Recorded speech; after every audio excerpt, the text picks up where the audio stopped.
Hello, folks. Welcome to Pushing the Boundaries, enabling a better world. Okay, this man has spent a lifetime doing just this. In fact, there are enough inspirational stories and experience to write a book. And do you know what? I keep telling him to say, look, you've got to write a book. You've got to write a book. There's just so many wonderful stories that this man has to tell. And, who has tea with the Pope? Yeah, in Iraq. I want to know what makes him tick, okay, and strive to make people's lives safe and secure. He's been doing that all his life. So we're going to find out a little bit more about that today.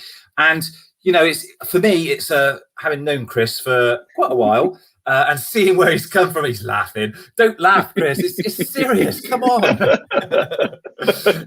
Honestly, you've stopped me now. You've stopped me completely. It is honestly a privilege and honour to speak with Chris today.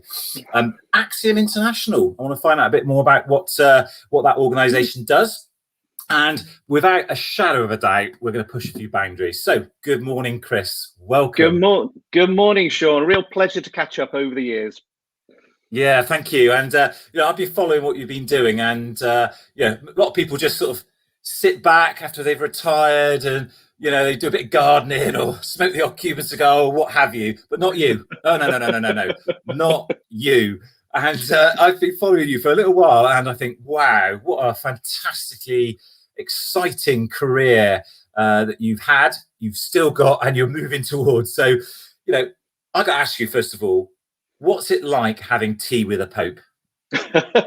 Sure, what an introduction. Is it true? Thank you so much for your welcome this morning. The Pope's visit was absolutely amazing. What was great was that he brought a message of hope into an area that he talked, his message was very clear. It was about reconciliation, about unity, about peace. And it was wonderful to follow it on television and to see the Pope as his cavalcade went across the area, that the world saw a different picture of a place that I now really proudly call my home.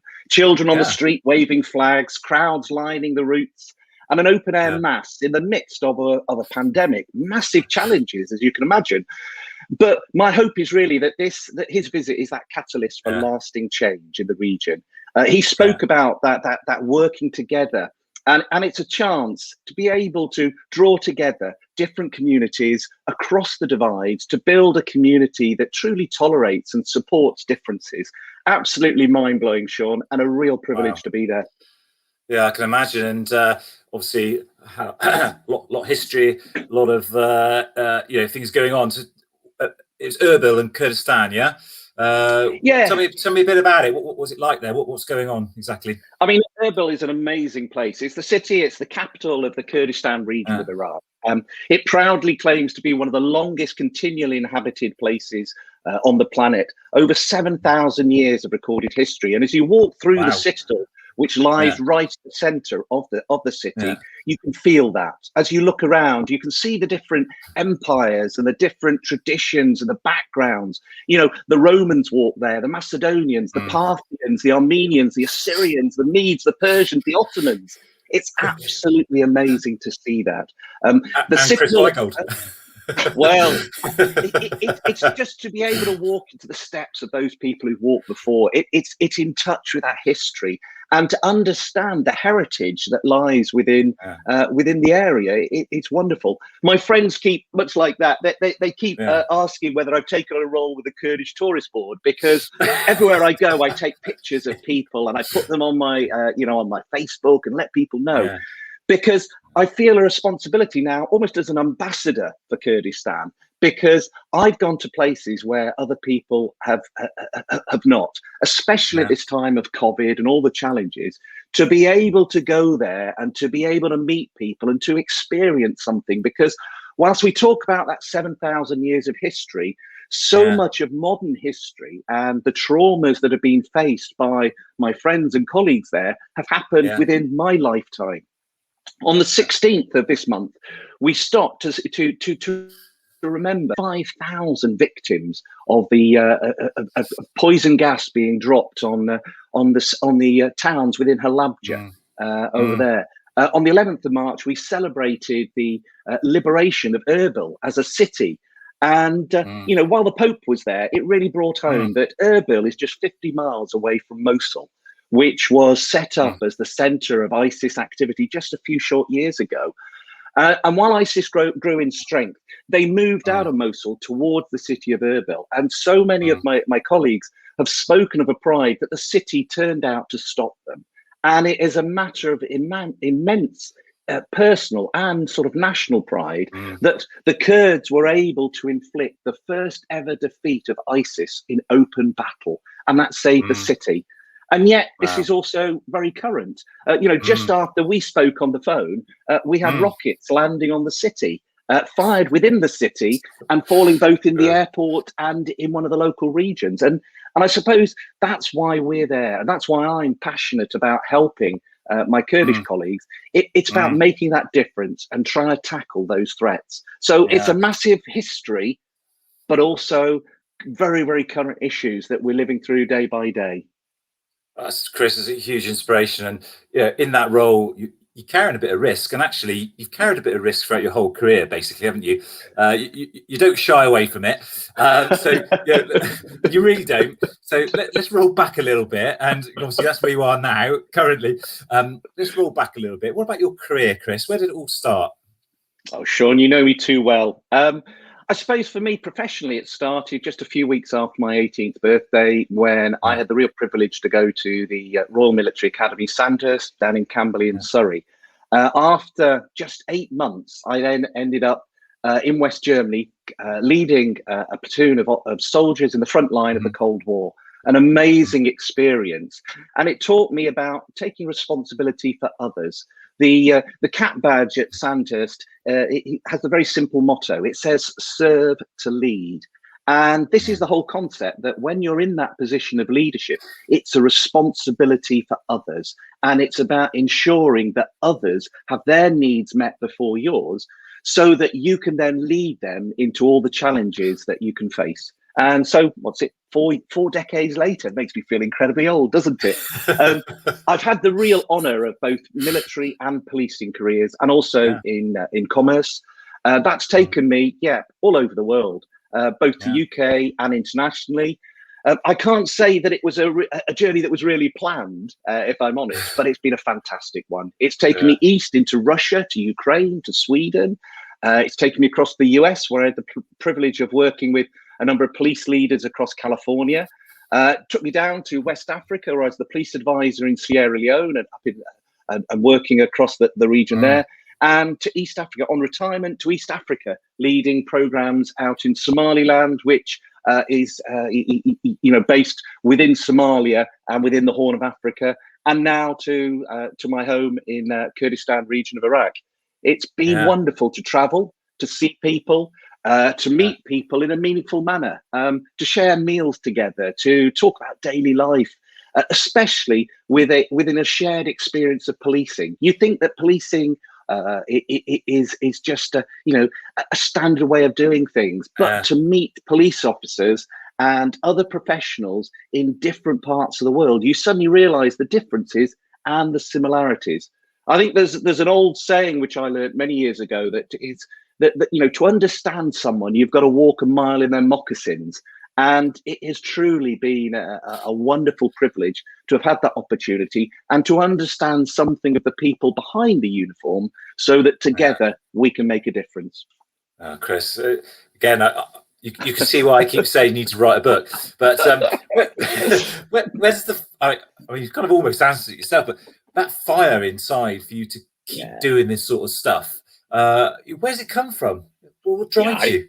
I know, sure. We've chatted over these things over coffee over many decades, and it's really good to reflect when you ask a question like that, because first and foremost, it's a desire to make a difference, and I suppose secondly, then it's a passion for serving others.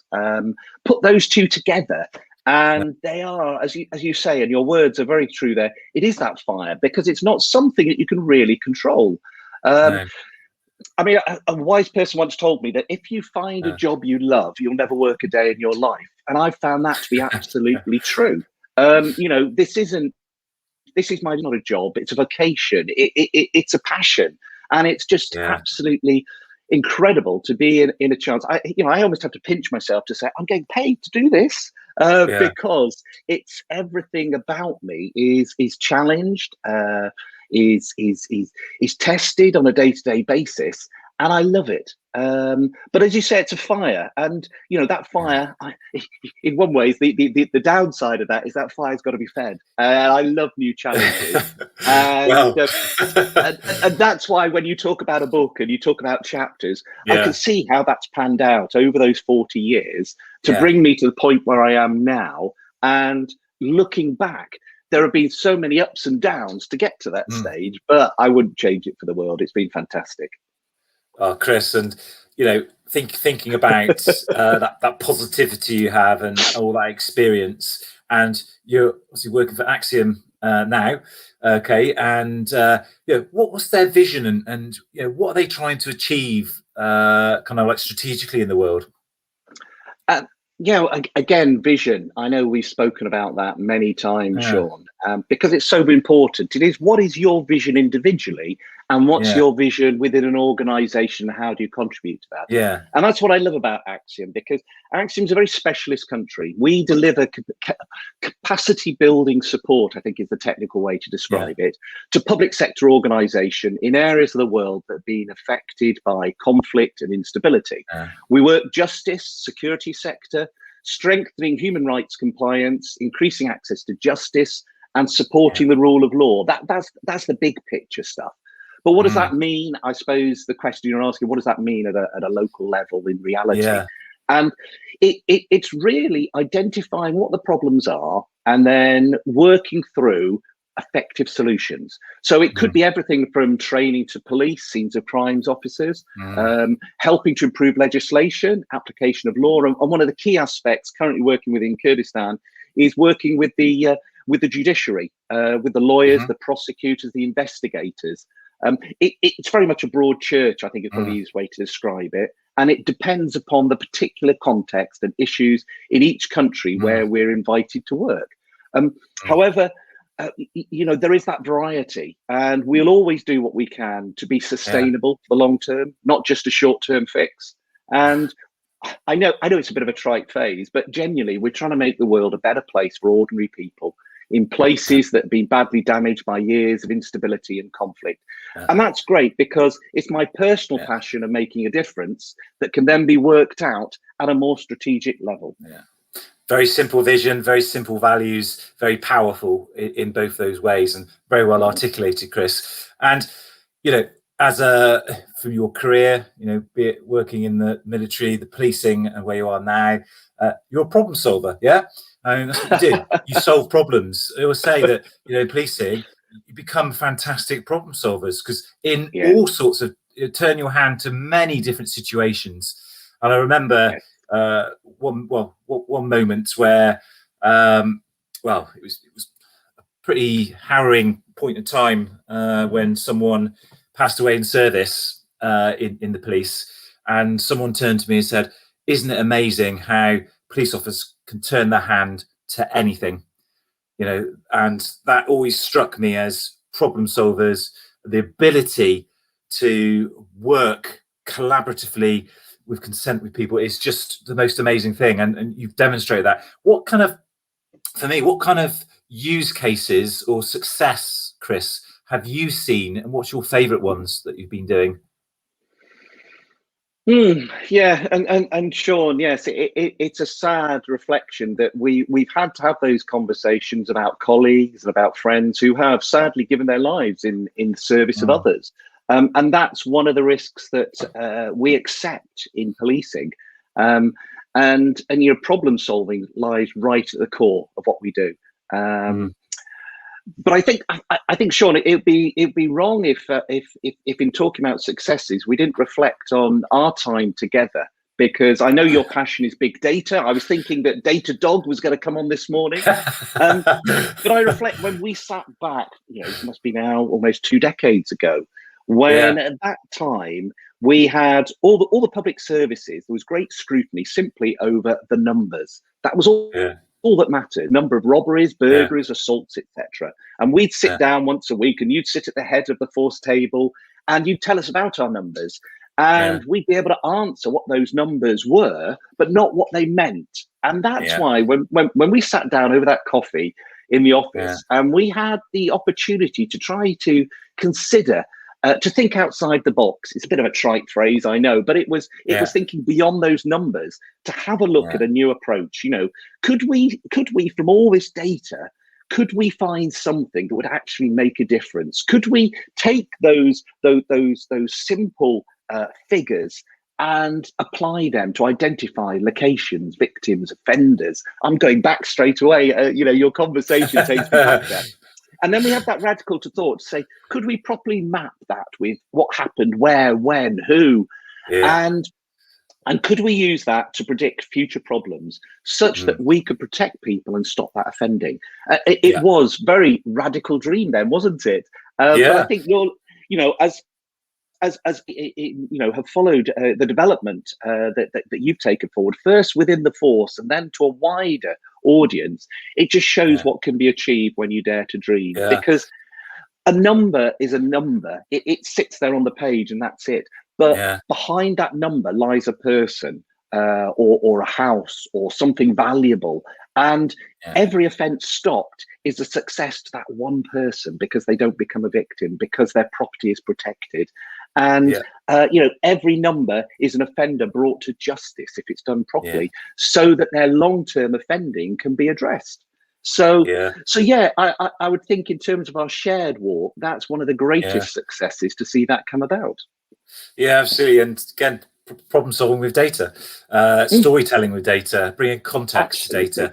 And so that's great. I think it's a good, a lovely reflection. And I remember those conversations so well too, Chris. And in terms of where you are now, you've done a huge amount, you know, rebuilding things. What's your favorite thing that you think you've seen where you think, gosh, that's made such a difference? I think if you were to ask me my abiding memory, my proudest memory was sitting on my veranda in accommodation in Freetown, a hot night, late spring, capital of Sierra Leone in 2018. It was a dark night then, and it was at the end of many weeks of a highly contentious election period that started with local, national, and then it was culminating in presidential elections. And I'd had the real privilege of being being appointed as the lead to prepare the security sector. So that's the police, the military, immigration, and all the other security services involved, to try to create an environment where people felt confident to go out onto the streets and to vote.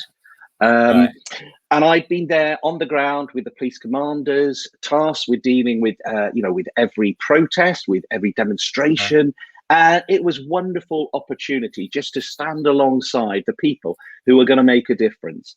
And people had come out to vote.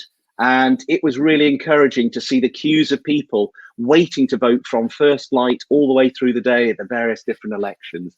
And then at 10 o'clock on this night in question, I go straight back there as I'm standing there in the quietness of the night, looking out over the city. And the results came on the radio. And it all went quiet. And I think many people feared that an announcement of a change of government, because it was a complete change of government, would be a trigger for violence and for anger. And then in the darkness, I just heard a few voices and then clapping in the dark. And then this grew in volume with ululations and saucepans banging. And within a few minutes, you could just hear the whole city. And it wasn't a shout of anger. It was a sound of rejoicing. And to be able to hear that and to understand what that meant was phenomenal, because this was a new chapter in the history of Sierra Leone, a peaceful transition of power in a wonderful country that has suffered so much. And so, you talk about successes. That was a major success, but the success wasn't mine. It belonged to the people of Sierra Leone. But I will forever feel humbled that I had the honor to be able to play some small part in history being made. And those are precious memories.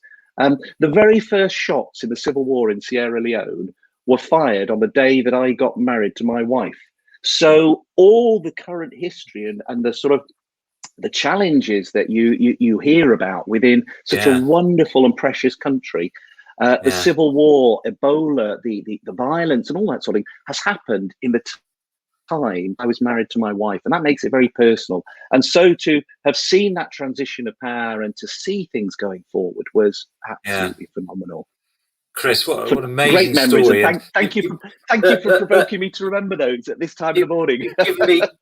You've given me goosebumps. It's just such a lovely, a truly inspirational story. And I keep saying you've got to write this book, and you really should. So, I'll keep telling you this. So that's an incredible success and feeling of being part of something big like that. And I always ask people that come on to Pushing the Boundaries. So a lot of it's about the lessons we learn. And I know we've talked about this a lot, about a learning culture. We talk about policing. It never used to be a learning culture, and now it is so much more. What can we learn? What's gone not quite so well that you've seen? You think we can open the door now? Don't hold back.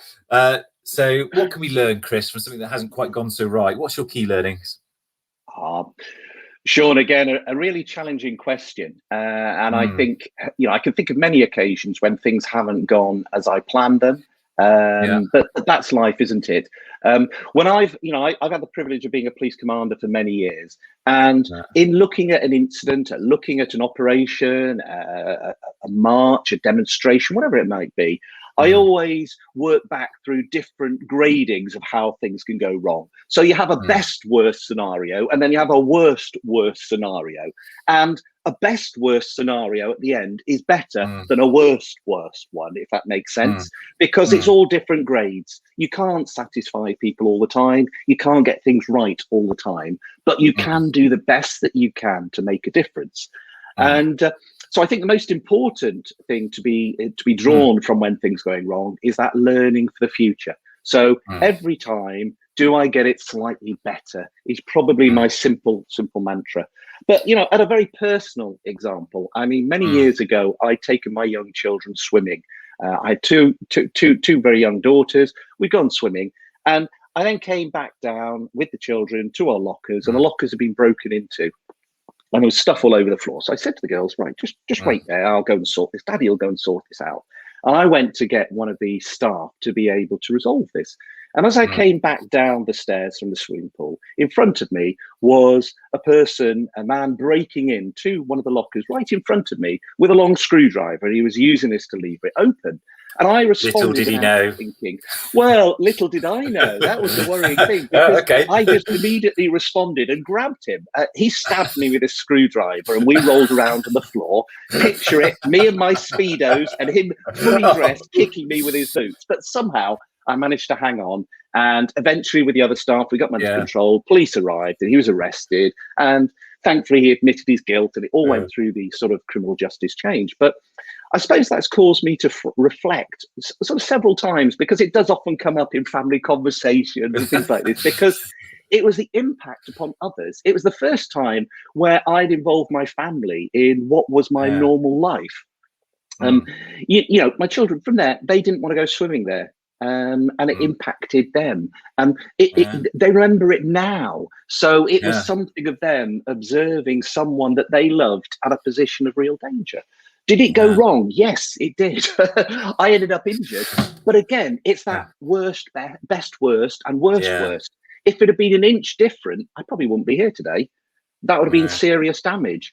And so the question is, and you've caused me to reflect on this, is, would I do it again?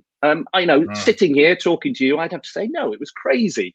But then again, I know that I would, because it comes back to your original question about the fire. When you feel so powerfully about something, reason goes out the window.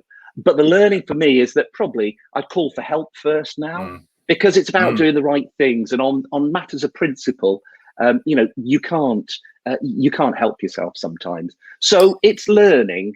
It's taking the good out of it. It's reflecting where I've been incredibly lucky, but also for next time, how do I do things differently?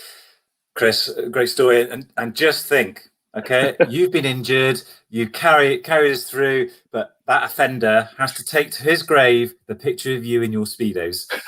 So just think, this person has suffered, okay? He's paid his...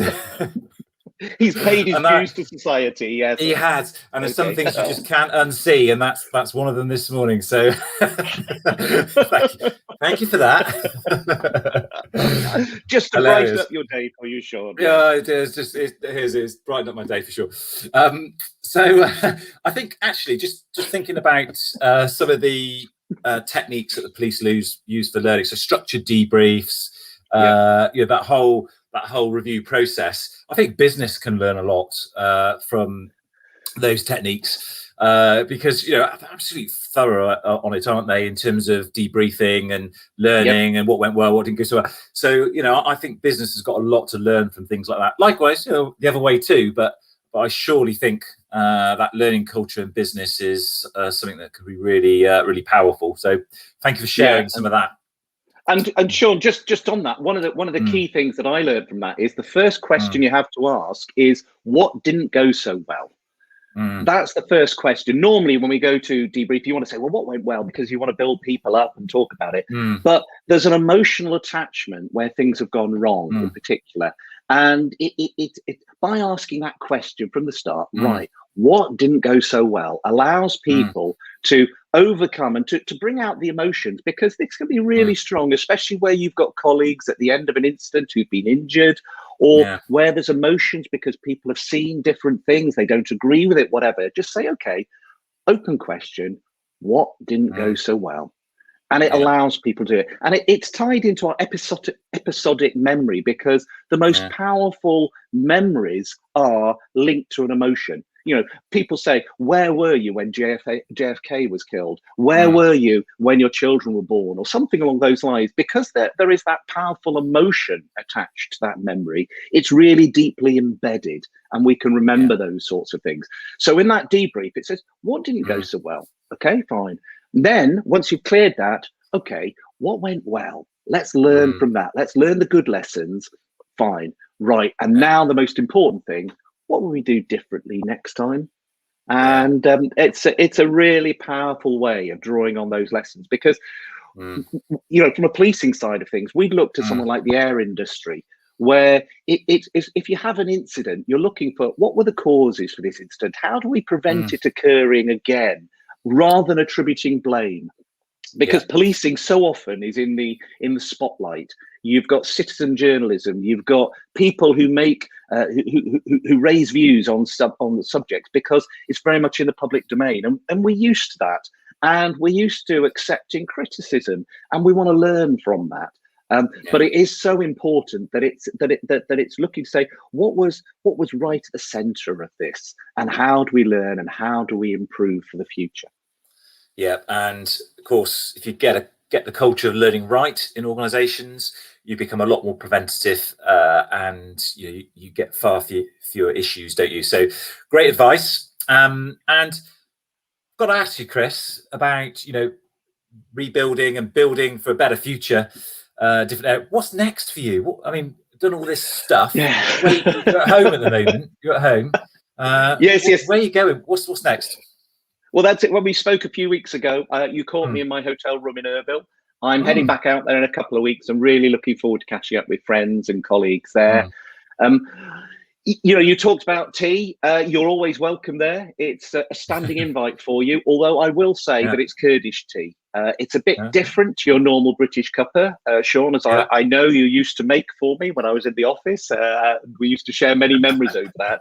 Kurdish tea is wonderful. It's cooked on an open flame to make this strong infused drink, which you then can water down to taste. No milk, lots of sugar, and an intensity of flavour that's hard to describe. And accompanied by the finest baklava I've ever tasted. You'll love it. So bring Data Dog, come out, and I'll show you around Erbil. Oh, what an absolute offer! One offer. As soon as we're able to, we're on our way. I don't know if you'll be able to get on the plane, but we'll find a way. We'll problem solve it. That's it. I'm sure you will, Sean. And if folk want to find out more about Axiom, how they can help, where do they go, and what does that look like? Yeah, please follow us on probably the easiest way is to follow us on LinkedIn or on the social media.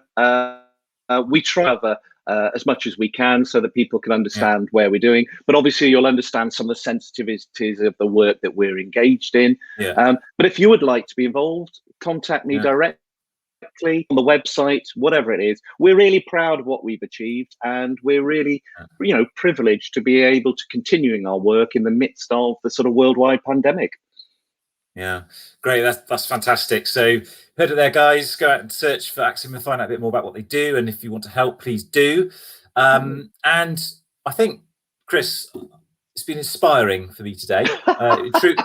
It truly has. It truly has. And again, I've been following what you've been doing, and I just think that the contribution that you make to the world has been and continues to be just amazing. So thank you so much for sharing some of those stories today. Really appreciate that, and I'm sure the listeners will too. And you do have to write the book. Okay, I think it would just be a fantastic book that so many people could learn so much from that experience, and sharing those stories, connecting that emotion to those stories. I think it would be for me, it'd be a bestseller. So please do go and start the book. Sean, you're too kind. Thank you. And it's really nice to catch up over these years and reflect on, how things have developed. It's an ever-changing world, and it's just wonderful to know that we're doing what we can in our individual fields to make that difference. Yeah. Thank you, Chris. Thank you again. Make it a great week, and I'll see you very, very soon. Thanks then, Sean. Love you.